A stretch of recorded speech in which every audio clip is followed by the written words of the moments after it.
生命篇序言 Prologue Xiefeng March 3, 2020 Translated by Treasure. Life is a non-material structure with spirituality at its essence and whose manifestations are varied and ever-changing, from microbial bacteria to insects, from plants and animals to humans, from goblins, devils, monsters, and ghosts to gods, Buddhas, celestials, and saints, and from some mysterious cosmic objects to the ancestor of Buddha, the greatest creator. They are all lives. Both the material world and the non-material world are the spaces for lives' activities. Lives exist in fire, the frozen world, stone, and in the deep blue sea. Some lives are tangible. Lots of them are invisible. Some live in hell, some live on a planet or celestial body, and some live in heaven. Lives can be defined as being born from eggs, wombs, changes of humidity, or by transformation or separation. But in the final analysis, they have all been created. All of their ancestors were created, their programs were set, and all of their offspring were born according to their programs. Those born from eggs and wombs can reproduce naturally as long as their environments, especially temperature and humidity, are appropriate. Those born from humidity or transformation will come out automatically in large numbers, such as plants and parasitic lice on human bodies. But when the environments change, they go extinct quickly. Lives are hierarchical, including low-level, intermediate-level, and high-level ones. The lower its level is, the greater its quantity is. The higher its level is, the less its quantity is. Some are tangible, some are invisible. The greater its energy level is, the less visible it is. The smaller its energy is, the more tangible it is. Tangible lives are uneasy to change, but intangible ones are able to change at will. Tangible lives consist of physical bodies and spiritual entities. Their physical bodies carry their spiritual entities, while the latter master the former. Just as with running cars, the cars are as bodies and the people driving them are their spiritual entities. Lives born from eggs and wombs never die because their so-called deaths only kill their physical carriers, but their spiritual entities always leave their bodies to move on to their next journeys, such as in humans. Human deaths only mean that human bodies have fulfilled their missions and have returned to dust. Their real lives will either ascend to heaven, return to the mortal world, reincarnate as animals or livestock, or fall into hell.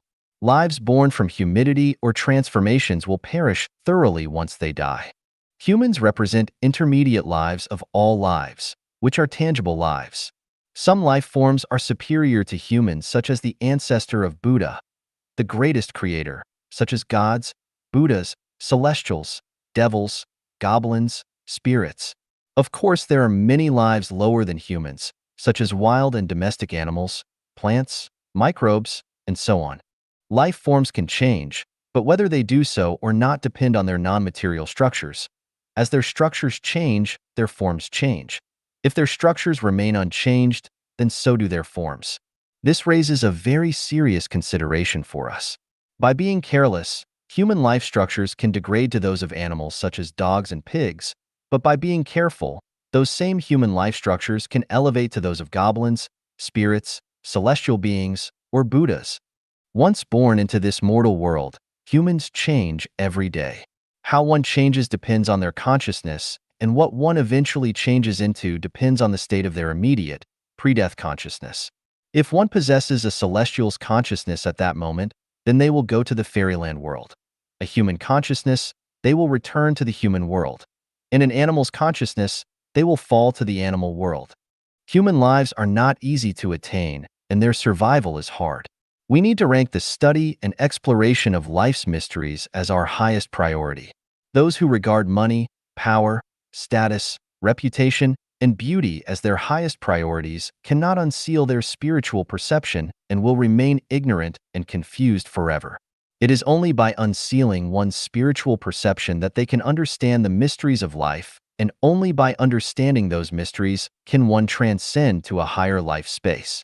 There are 8 mysteries on life, and those whose spiritual perceptions have been unsealed need to explore and seek.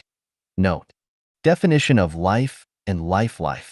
Life is a non-material structure with spiritual sense. Life is 1 plus 1 1. Life is composed of 2 parts, the intangible spiritual entity, and the tangible body. The intangible spiritual entity mainly refers to the thought, consciousness, spirit, and soul, and etc. The tangible body mainly refers to the full flesh body where the soul is attached. Life. Life is just a journey of life in this world. The traveler is issued a single entry visa with the traveling dates specified. The origin of life. Xiefeng. August 16, 2005. Translated by Transin. Definition of life. Before we can discuss the origin of life, we must understand first what it is, or we will not be able to explore its origin. Today, although the scientists who are discussing life may not be as plentiful as the hairs on an ox, at least their number is very large. When we enter words such as life, life study, origin of life, and life exploration into any search engine, we will find a wide field of life exploration articles from which we can gain an idea of the various research theories and achievements discussed by life scientists. Unfortunately, all life scientists just make fusses over their interpretations of it because none of them understand its real essence. Only Christopher Langton, an artificial life theorist at the United States Los Alamos National Laboratory, in his publication, Artificial Life, initiated some introductory wisdom about the life exploration area.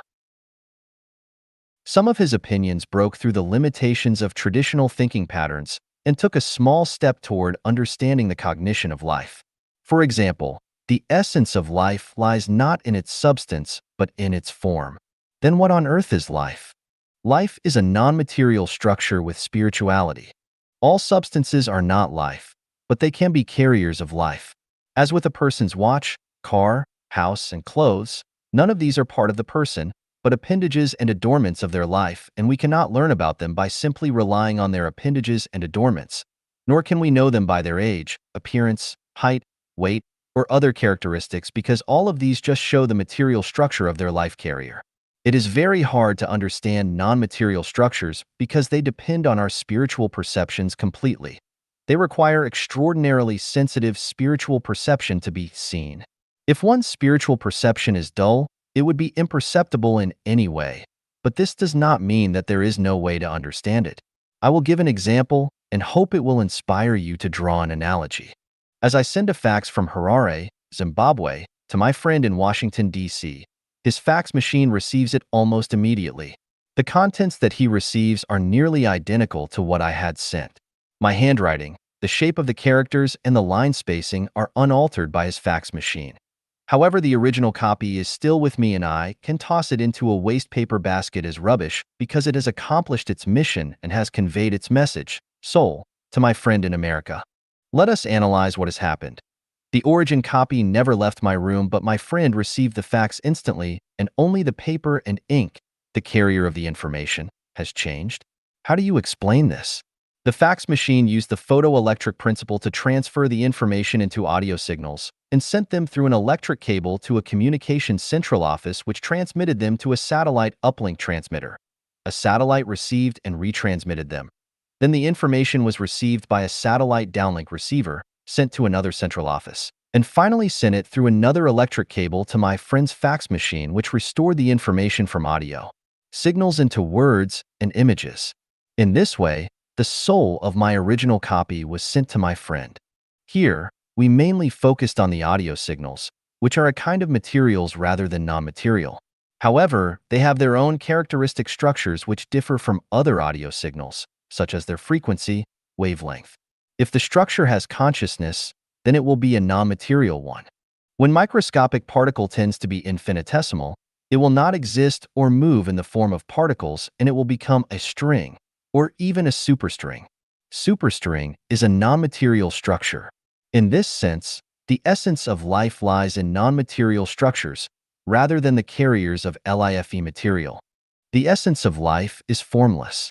Who can tell the form, color, or weight of life? When referring to humans, dogs, vegetation, insects, and bacteria as life, we are literally talking about the expressions of their life forms rather than their essences of life. The forms of life are exceedingly strange and various, but the essence of life is unitary. Life has spirituality. Life cannot exist without it. Living people can walk, talk, breathe, eat, drink, and blink their eyes, but only until they die and their bodies lose their spirituality. Can we call a cadaver with no spirituality a human? Of course not. Thus, flesh is life when it has spirituality, but it is just a cadaver after it loses it. A stone can be called a life when it has spirituality, but it is only an aggregate of material elements after it loses it. A tree can be called a life when it has spirituality, but it is only a piece of wood after it loses it. A car can be called a life when it has spirituality, but it is only a heap of waste iron after it loses it. A statue can be called a life when it has spirituality, but it is only a heap of dried mud, plaster, or metal after it loses it. Any material object might be a life, or may only be an aggregate of material elements, depending on whether it has spirituality at the particular temporal time and space. Life is a non-material structure rather than a material one. Every material has a structure, even if it is only a molecule, an atom, a particle, or a string. As long as it is material, it will have a structure or particulate sequence. However, the structure of a material does not imply that it has life. A cup may have a structure, but it is not a life unless it has spirituality. What are non-material structures? I ranked the non-material briefly when I talked about the negative universe in describing the universe. They include time, space, thinking, consciousness, mind, spirit, beliefs, order, spell, dharma, and soul. These are all non-material. Do non-material entities have structures? Yes, they do. Spells used in witchcraft are structures. Prayers in Christianity and Islam are structures. Lections read by Buddhists from their hearts and mouths have structures.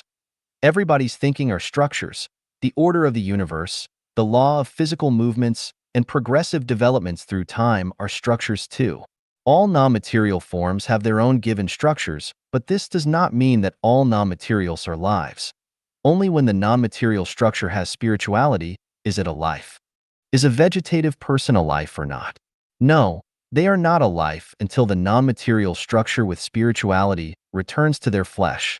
Is a person who is sleeping and dreaming a life or not? No, they are not a life until their consciousness returns to their flesh. It may be hard to accept this.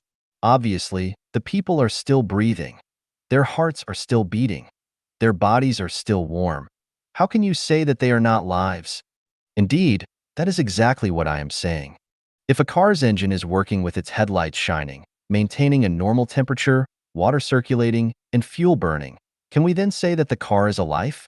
If a pot of water is boiling on the stove with steam and with the possibility of scalding people, can we say that the pot of water is a life? We see people talk, run, eat, drink, and play in movies or on television. Are they lives? A great river is flowing, running, and crying. Is it a life? The moon moves around the Earth at full speed and moves the Earth's ocean tides. But is the moon a life? Everything in the universe may or may not be a life. Whether it is or not depends on whether it has non-material structure with spirituality at that moment. We just talked about the essence of life, which is the same as the software in a computer. A software program can only perform its function when it enters into a computer's hardware, otherwise its program will not work. It is very hard to understand the essence of life. It sounds as if I am talking about something that is only in my imagination. So let me level down the meaning of life to a lower degree and analyze and interpret it from this presentation of life. Sakyamuni, who possessed Buddha eyes, defined life as born from eggs, wombs, humidity, or by transformation, with or without form, either thoughtful or thoughtless, and neither thoughtful nor thoughtless. And this definition includes all life forms in the universe. The life forms born from eggs, wombs, and humidity can be seen everywhere on the earth, and they are easy to understand. What is life born by transformation? Every life with water, appropriate temperature, humidity, and that is formed naturally, belongs to the category of transformation. The huge numbers of microorganisms and various bacteria are all transformations. The life that can be seen through human eyes refers to the life which has physical forms. Every life that we see in the world is the life that can be seen through human eyes. What life cannot be seen by human eyes? This refers to the life which exists without any physical form, such as the life in heaven, life in the Elysium world, life in netherworld, life in the frozen and inflamed layers, and so forth. Thoughtful life refers to life with self-consciousness. Thoughtless life refers to life without self-consciousness, such as plants without flowers or fruits, and nearly all gemstones. Either thoughtful or thoughtless life refers to life that appear to lack consciousness, such as the earth, the sea, thunder, wind, clouds, rain, snow, and so on, but actually can have great wisdom. Neither thoughtful nor thoughtless life is superior. That which normal lives regard as 1,000 years is only a moment to super celestial beings and Buddha in supreme life space. There is, however, one superior life which exists on a holographic level only and has no physical form. This is the unique, greatest creator. It would take hundreds of years to comprehensively analyze all the life forms, but I will use humans as an example for which to interpret life. Life is 1 plus 1 is equal to 1. Life consists of two parts, a formless spiritual entity and a tangible object. The formless spiritual entity refers mainly to consciousness, thinking, spirit, inspiration, mind, and mindfulness, which are collectively called the soul.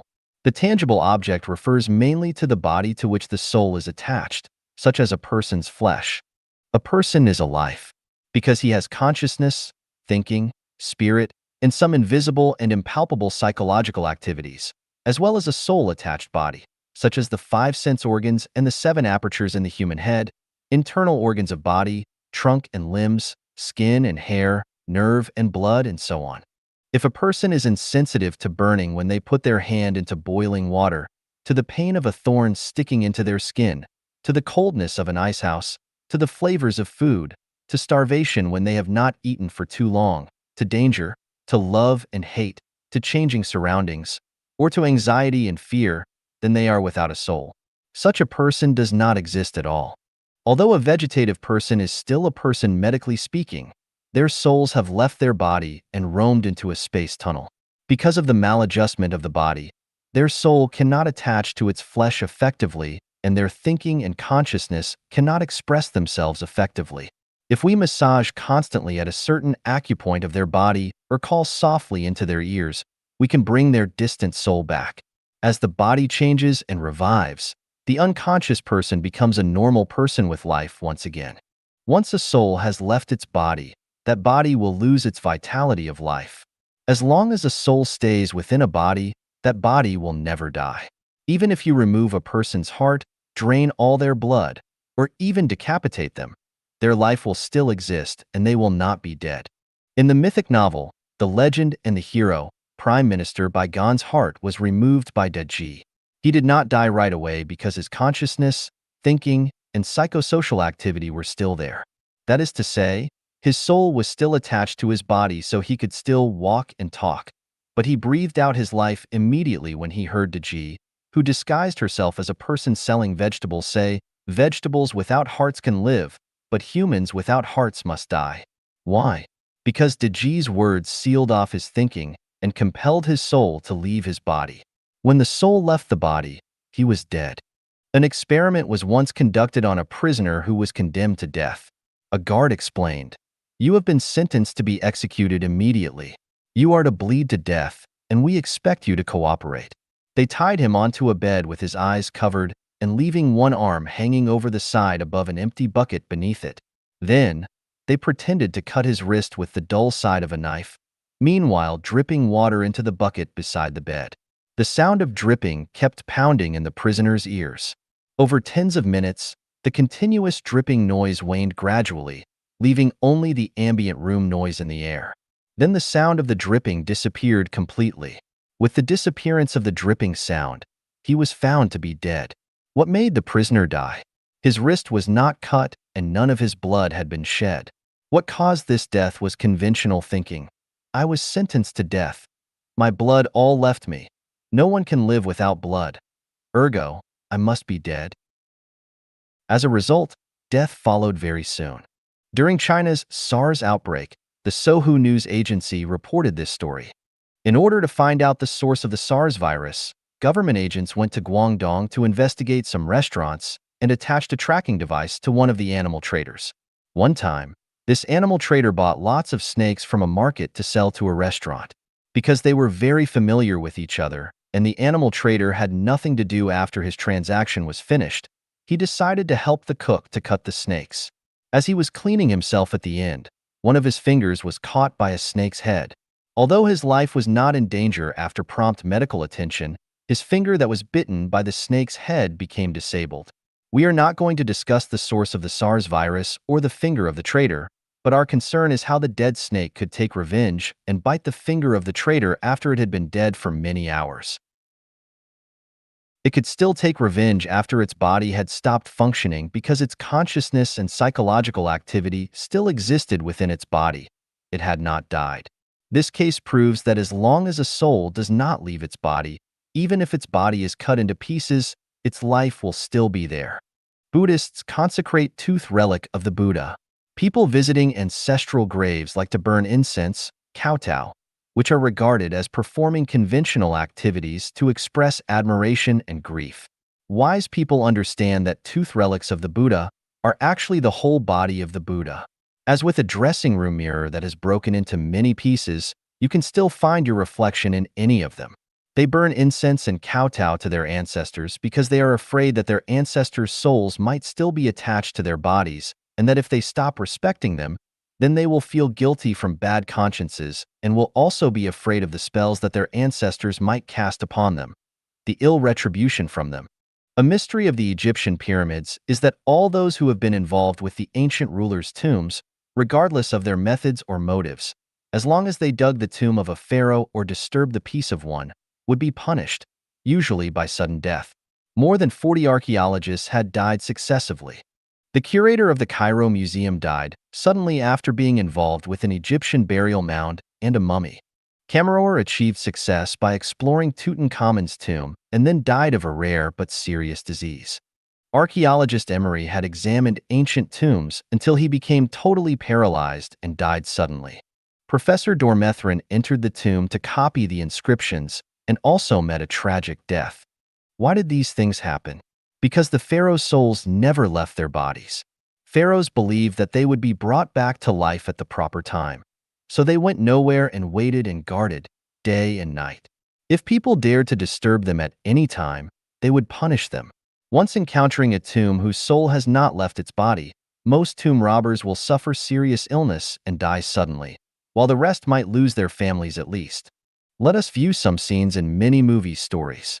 At the life and death fighting moment, although some people were killed obviously, they could struggle to fight at a crucial moment and killed their opponents and then died at the same moments. Why? The reason is the same as with the snake's head bite.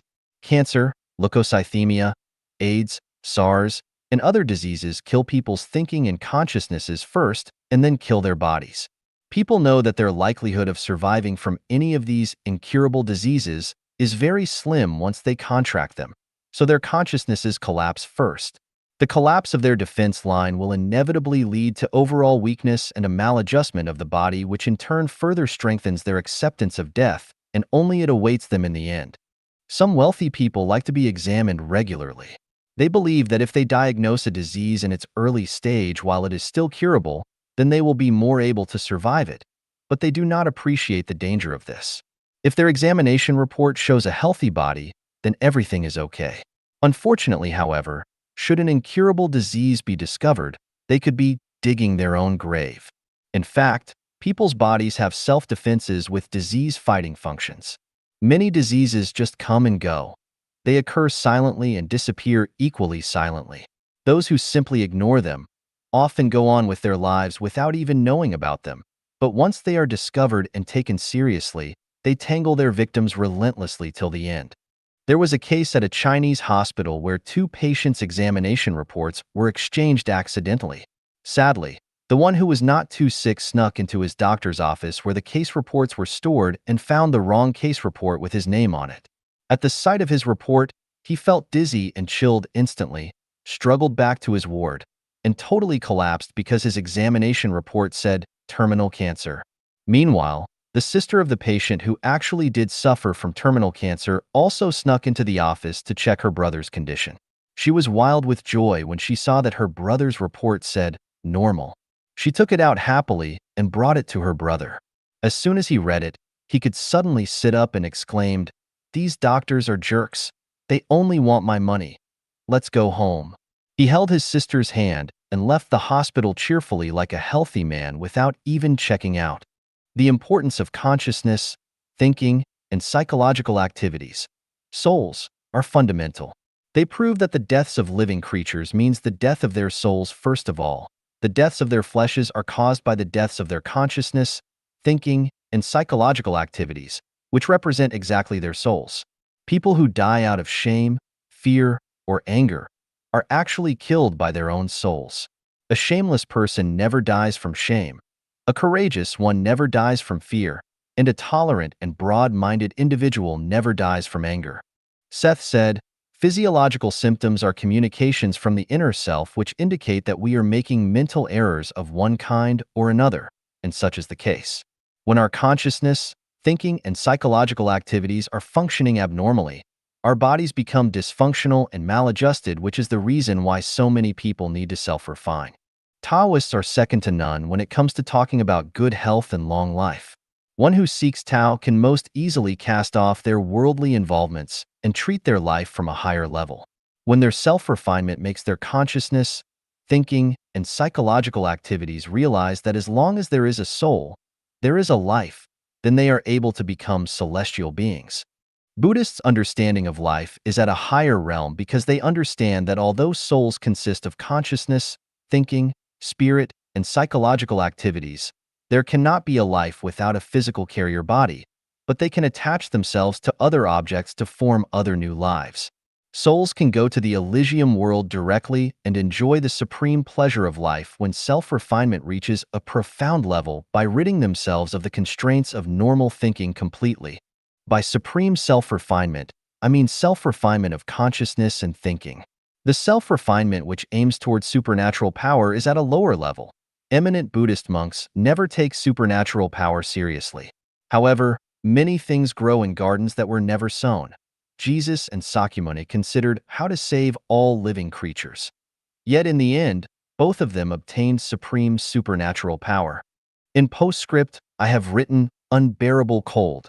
Surpass the human world. Infinite day on Balakia Island. Scatter a handful of sand and thousands of trees will appear." The part that says, "Scatter a handful of sand and thousands of trees will appear," is a supernatural power, a magical power, yet it is never easy to obtain it. Journey to the West, herein called Journey, is regarded as a nonsense mythological novel by ordinary people. In fact, it really is not. Author Wu Qingyin was an eminent Dharma monk who came from India to China and faced the wall for 9 years. In order to help people to understand Buddhist theory and Buddhist scriptures, and to relieve their souls from suffering, he promoted Dharma in the form of accessible stories by writing fictional accounts based upon profound Buddhist theory. Ordinary people may regard Journey as mythological, but with Dharma eyes, it becomes very real. I used Journey as an example of how, when you refine yourself to higher levels, you will understand the many meanings of life and the enormous functions of the mind to life. The whole story of Journey was to enlighten its readers. Connoisseurs know knowledge. Lay people like jollification. Sakya picked a flower and Kassapa smiled. Only by reaching a level of telepathy can you resonate with each other spiritually and smile. The Monkey King in Journey traveled thousands of miles to pursue Tao. In the end, he arrived at Crescent Moon and Three Stars Cave in Jambudvipa, the Celestial Islands continent, sought Bodhi Patriarch as his master, and finally received the secret of longevity, learned the supernatural power of 72 different forms, and of mounting the clouds and riding the mist. The whole process is enlightenment to humans. It teaches us that if we want to sublimate the meaning of life, then we must cast off all our worldly ties.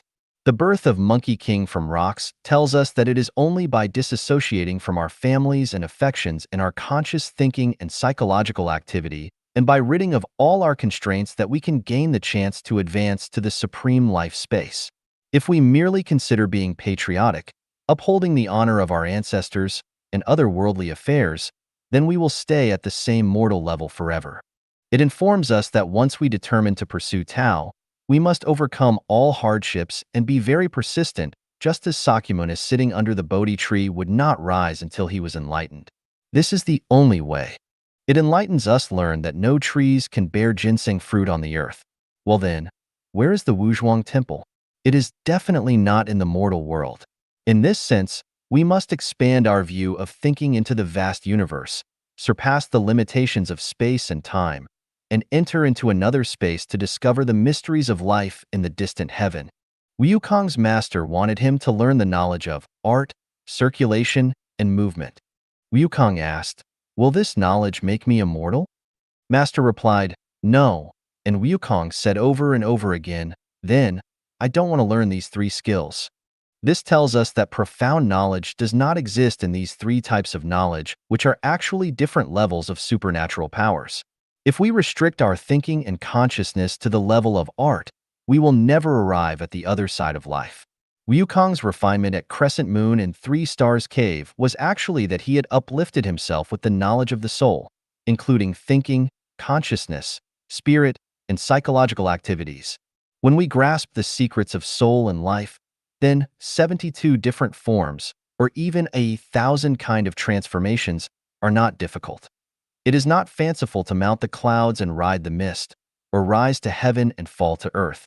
Speaking of mounting the clouds and riding the mist, people often regard this as a thinking fantasy and talking idiotic nonsense, but in fact, when we let go of our consciousness and expand our thinking, then we will find that it is a very common life phenomenon in another space and time.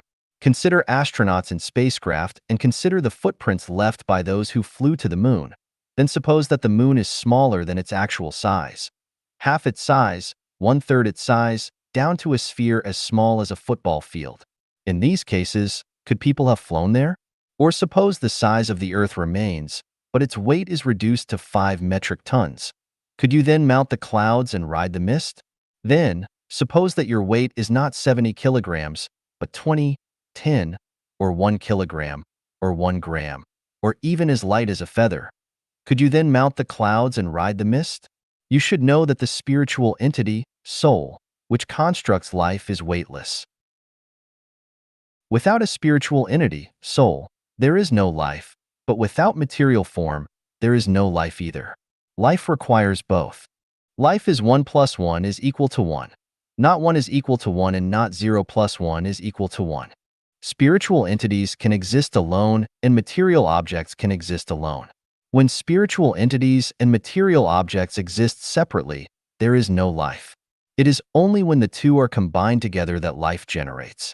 Just as with hydrogen and oxygen atoms, it is only when the two are combined together that water forms. Like cloud clusters with positive and negative charges, it is only when the two meet with each other that lightning and thunder will be generated. Souls can accomplish their functions only when they are attached to material objects. Souls can not only be attached to the bodies of humans and animals, but also to plants, rocks, houses, storms, rivers, ponds, cars, TVs, and any other things. There are lots of examples in the Bible. Many prophets have made incredible though obscure prophecies after having been possessed by spirits from supreme life space. Jesus cured many sick people who were possessed by evil spirits. There are countless records and instances of being possessed by souls or haunted by ghosts at all times and all throughout the world. Seth conveyed information of life to common people through an attachment to an American woman.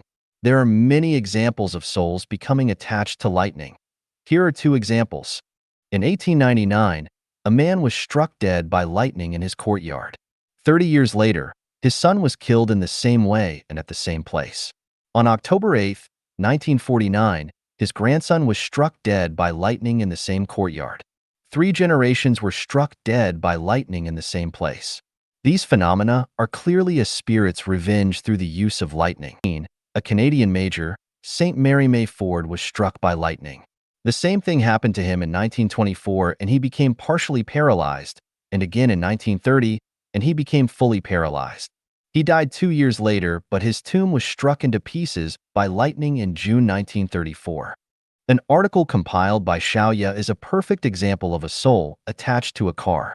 The car was of a German make with 6 seats and it embodied excellent performance, luxury, and style, yet it earned the nickname of a killing monster because during its years on the road, it killed 18 people, injured 7 others, and also led to the outbreak of the Great World War. The first incident occurred on June 28, 1914, when the Crown Prince of Austria and his princess were assassinated while inside of it. This became the spark that ignited the Great World War. The second time, it killed a queen and her friends riding in it. The third time, it killed Austria's 5th Division general commander. The fourth time was the advisor to the general captain, who not only smashed his head into the front, but also killed 2 farmers walking on the road. The fifth time was after the Great World War broke and another county's head of state inherited this car. He had 4 traffic accidents within 4 months, his backbone was broken, and he was permanently handicapped. The car was later owned or ridden by Dr. Kusakith, then a jeweler, a Swiss car racer, a farmer and his workers, as well as Tabor as a taxi, and his 6 friends, respectively. None of them escaped from this car's horrible karma. Finally, it was blasted into pieces by an Allied bomber during the Second World War and completely disappeared from the world without a single piece ever being recovered. Were these accidents or coincidences? I infer that the artisan who made this car was ill-treated and his soul had become attached to it, so that he was able to foster a series of tragedies after his death to comfort his injured soul. We know that some wooden houses can make creaky sounds late at night. The reasons are not from thermal contraction or from wood breaking, but rather because the carpenters building them had been ill-treated and deprived of their due compensations. For this reason, they are angry and their souls often visit the houses to show their indignation after their deaths. Whenever there is unevenness, there will be sounds and shocks. All uprisings, rebellions, disasters, assassinations, and revolts throughout human history, even earthquakes, fires, and floods, are the results of indignated souls. There are plenty of cases of souls that have been attached to cars, boats, buildings, trees, flowers, and even grass. These are not difficult to find in historical records. In short, life is 1 + 1 is equal to 1. Flesh without a spiritual entity is a corpse, and we cannot regard a corpse as a life. In the same way, a spiritual entity without flesh is a soul, and neither can we regard this invisible wave as life. Knowing what life is, we shall now discuss its origin. We have learned about the origin of the highest life in the universe, the greatest creator in time, space, and the universe. We have learned the origin of supreme space life and the origin of human beings from humanity and human life. Now let us consider the origin of tangible life on Earth. There are many ideas about the origins of life on Earth. Some are that it originated from lipid molecules, from RNA, from the proto-ocean, from Venus, from deep-sea vents, from volcanoes on the Earth, from outer space, that comets with water hit the Earth which began it, and still others say from Earth slides or lightning, or from any of numerous other suggestions. Most of these explanations listed above are reasonable because metaplastic lives, microorganisms, and fungi are generated from the land, oceans, deep-sea vents, and volcanic zones, and not only in these special areas above, but also from soil air, the dead bodies of plants and animals, rivers, ponds, and rubbish heaps.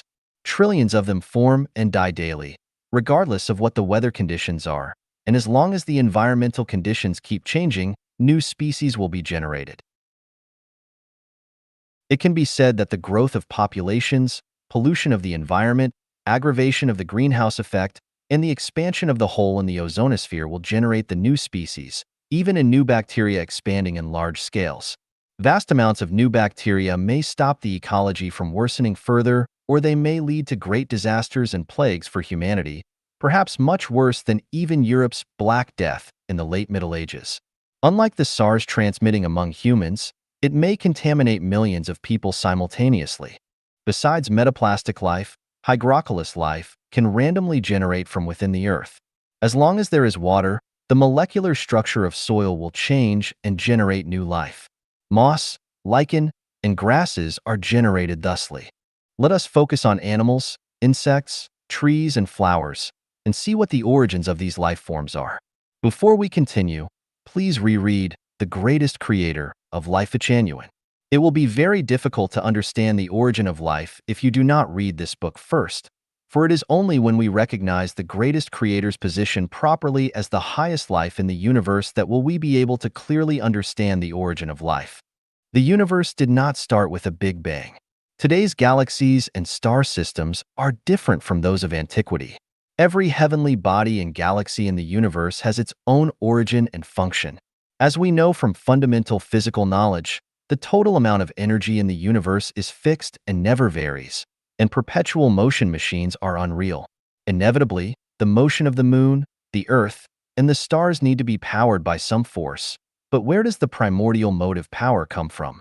You might have a large pile of tiles, cement, and wood, but they cannot build a house without being designed and arranged by people, not to mention the intricacy of celestial bodies spinning around each other at high speeds. They could never construct star systems by themselves.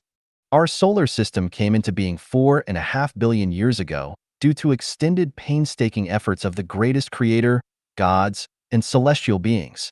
The Earth was the first one formed in our solar system. Although astronomers believe that the history of the Sun is longer than that of the Earth, this does not mean that the Sun was the first body in the solar system. We all know that black holes populate the universe. Some scientists believe that black holes are magnetic vortices caused by the gravitation between two or more celestial bodies passing by each other, just as with a typhoon and a tornado. But this cannot be true because black holes are aggregates of high-energy matter. The more energy they have, the less tangible they will be. Great form has no contour. We may compare black holes to batches of covered dough from which a cook has removed one piece according to his need for making a meal. The black hole is exactly that covered dough, while the Earth is that small piece which has been removed, and the greatest creator and his assistants, gods, are the cook who has removed the small piece. After the emergence of the Earth, the Sun was moved from somewhere. In order to make the Earth rotate around the Sun constantly, additional planets were added to the solar system. Therefore, the entire solar system exists to serve the Earth. This means that humans exist on the Earth, but they cannot exist on other planets of the solar system. After arranging the solar system, the gods sent down hundreds of millions of angels, super celestial beings, to terraform the Earth. Water and the atmosphere were designed and created, and the combination of water, air, sunlight, and soil produced a large biomass of metaplastic microbes and hygrocoelous grasses on the Earth. Then the super celestial beings began to build pyramids. These were not the pyramids in Egypt, but ones that spread along the 30 degrees north latitude and 30 degrees south latitude in the ocean beds of the Atlantic and Pacific Oceans. They served as laboratories for developing life on Earth because they could gather effectively the special energy of the Sun to speed up its growth and development. Super celestial beings designed and created most of the insects, all trees and flowers, and all herbivores on Earth today from within the pyramids, and then transported these lives to every part of the Earth by advanced aircraft. The whole process lasted slightly more than 1 billion years. In the process of creating animals, celestial beings found that water needed to be brought inland for the plants and animals to spread across the Earth. Therefore, they opened a mind to build a space station and constructed what we now see as the moon by using metals from the Earth. With the moon, the Earth became alive, not only bringing an ebb and flow, wind, clouds, snow, and rain, but also illuminating the night. After more than 1 billion years of creation, the Earth morphed into a beautiful, rich, and prosperous paradise. It was a nearly perfect replica of the 10,000-year world. Super celestial beings, we can call them advanced intelligent people, were very pleased with the Earth that they had made and did not want to leave it. But they had to do so in order to avoid the jealousy that was forming in other people. To protect their creation secrets, they dropped all the pyramids to the bottom of the oceans. The beautiful continent of Atlantis disappeared forever. As for the origins of other insects, carnivores, dinosaurs, and humans, please refer to Humanity and Human Life of Life Genuine. We can conclude that apart from the lives of Metaplasia and Humidogene, all other species on Earth were designed and created separately rather than linearly by evolution, just as the tools that we use have been designed and created by people. Although unicycles, bicycles, carts, carriages, cars, and trucks share commonalities with each other, all were designed and created separately by humans. Carriages will always be carriages and can never transform into trucks. Snails will always be snails and can never evolve into farm cattle, and monkeys will always be monkeys and can never evolve into humans. The features of life. Xiefeng, August 16, 2005. Translated by Transin. The essence of life is a non-material structure with spirituality.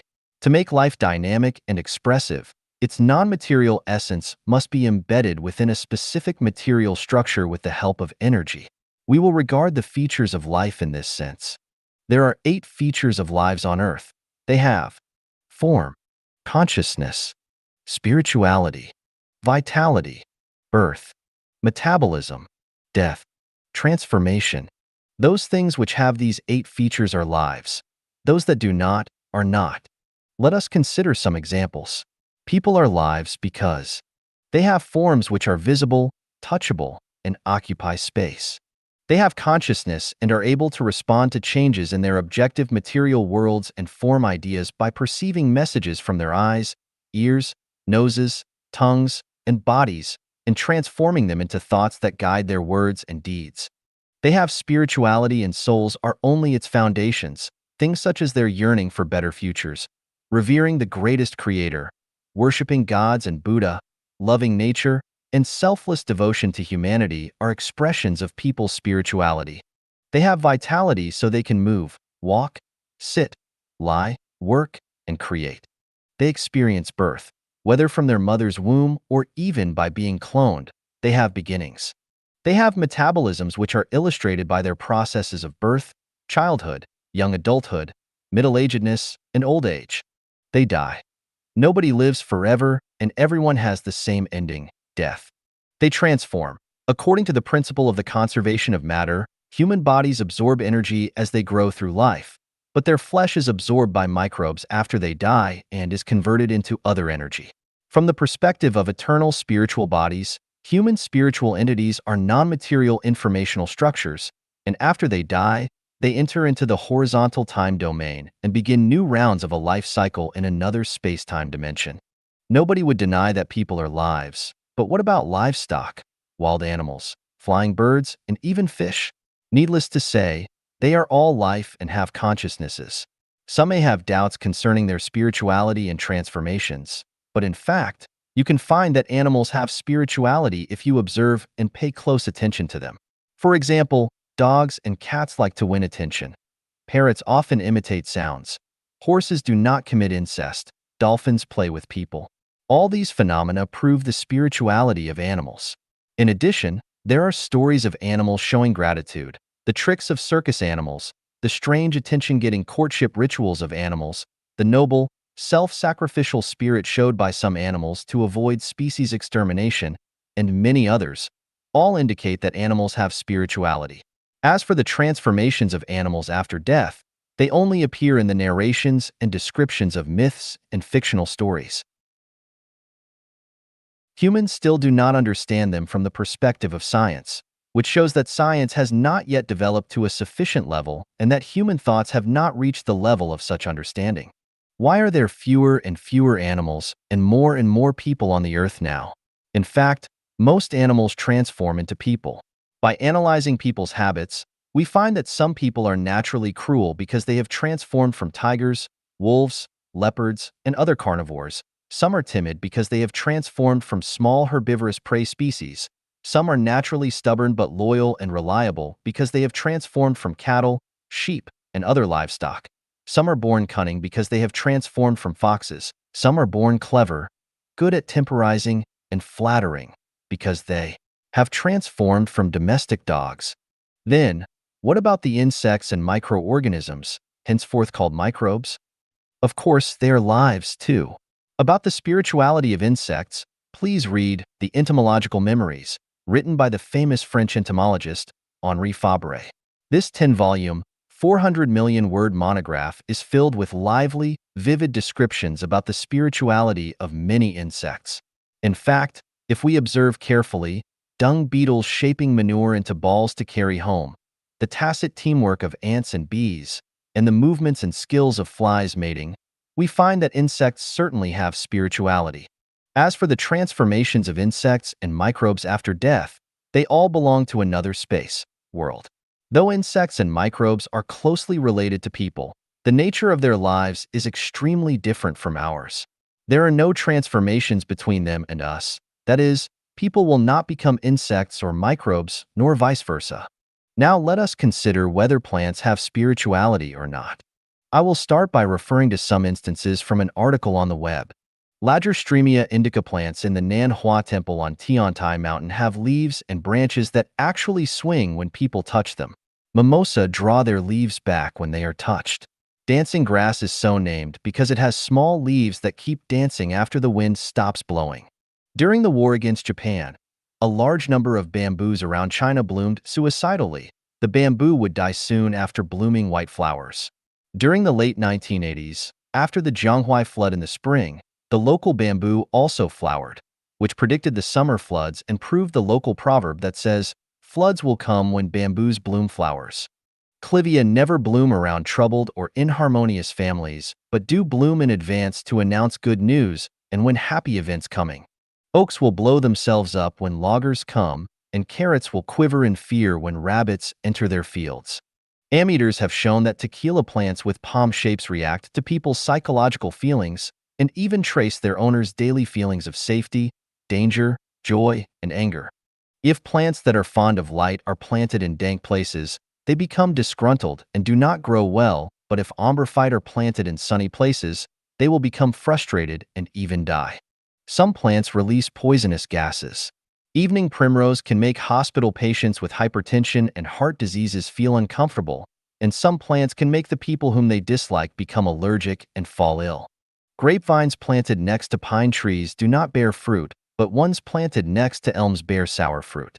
We have found that plants will burst into tears and release angry biowaves when a branch is broken, but will flourish and release joyous biowaves when we water them, fertilize them, care for them, play music for them, and talk to them. Giraffes prefer a particular tree which can release toxic gases within a few minutes after they begin to eat them to force the giraffes to stop eating and go away. In myth novels, plants, especially flowers, possess human-like spirituality, and they are even regarded as fairies descending from the upper world. In short, plants have spirituality. They have languages, emotions, memories, thoughts, induction, and all the features possessed by people. Plants protect us when we cherish them, but punish us when we harm them. Can plants be transformed into other lives after death? Yes. Non-flowering vegetation transforms into microbes. Flowering vegetation transforms into insects. Flowering and fruiting vegetation transform into herbivores. Vegetation does not transform directly into carnivores or people after death. All flowering plants derive from the nimbus of celestial world, and that is where they return directly, so they are not transformed into humans. Grass also has life, but its life, along with insects and others, forms their own life system which does not belong to the system of animals, flowers, trees, human celestial beings, and Buddhas. In other words, people will not be transformed into grass, and vice versa. Nothing but humans, microbes, insects, and other animals, flowers, and trees can be regarded as life. But this does not mean that they lack spirituality. All things have spirituality. Mountains, water, the earth, stones, and especially gems, all have spirituality. Metal and almost everything else has memory. Although these substances possess most of the properties of life, they do not have consciousness and cannot be transformed into other life after they pass on, so they are not within the life category. What about invisible super-celestial beings, Buddha, gods, devils, ghosts, and others who are of the spirit world? They can be seen as life only when they take on physical forms. Without a physical form, they are only spirits. This is why Jesus Christ, Buddha Sakyamuni, and Lao Tzu took human forms when they appeared before us. The people going to the 1,000-year world or the 10,000-year world after death are not spirits, but life, because they will retain physical forms. But in the case of those who become Buddha after death, they have the power to change their forms, so they can exist in the Elysium world as spirits or miraculously transform into any physical form freely and omnipotently. In short, we should distinguish between life and non-life with those 8 features listed above. Anything that has them is life, and anything that does not is not. The meaning of life. Xiefeng, August 16, 2005. Translated by Transin. From knowing the origin of life, we shall know the meaning of life. Without the universe, there is no life. Without life, there is no universe. The universe exists for life. Life exists for universe. We construct buildings with the purpose of providing places for various human activities. They would have no value if nobody used them, and they would soon wear out and collapse. But if people do use and maintain them, then they will exist for a long time. If there were no life activities on the Earth, in the solar system, in the Milky Way galaxy, or even in the entire universe, then none of them would have come into being. We are talking the meaning of life from a broad perspective here, but in the narrow sense. The meaning of microbes such as bacteria is to serve the insects and vegetation. The meaning of insects and vegetation is to serve animals. The meaning of animals is to serve people. The meaning of people is to serve celestial beings in the celestial world. The meaning of celestial beings is to serve the gods. The meaning of the gods is to serve the greatest creator. The meaning of the greatest creator is to serve all life forms. All in all, the meaning of life is to serve the greatest creator, and the meaning of the greatest creator is to serve all life forms in the universe. The levels of life. Xiefeng, August 16, 2005. Translated by Transin. In terms of the non-material structure of its spirituality, life can be divided into 16 levels. Successively, they are: at the first level, the greatest creator. It possesses perfect non-material structure. Its psychic energy is able to penetrate all material and all spaces without any hindrance. At the second level, gods. It possesses defective non-material structure.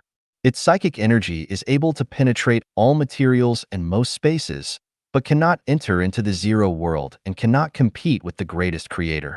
At the third level, celestial beings and Buddha. All the celestial beings and Buddha are at the same level of life, and with only racial differences.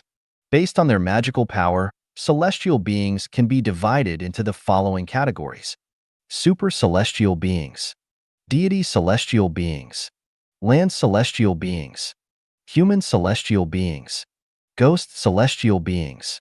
The basic features of super celestial beings are: they are not bound by time or space. They can sense subtle changes throughout the universe. They can sense the consciousnesses of the greatest creator and gods and make rapid responses according to their consciousnesses. They can be visible or invisible.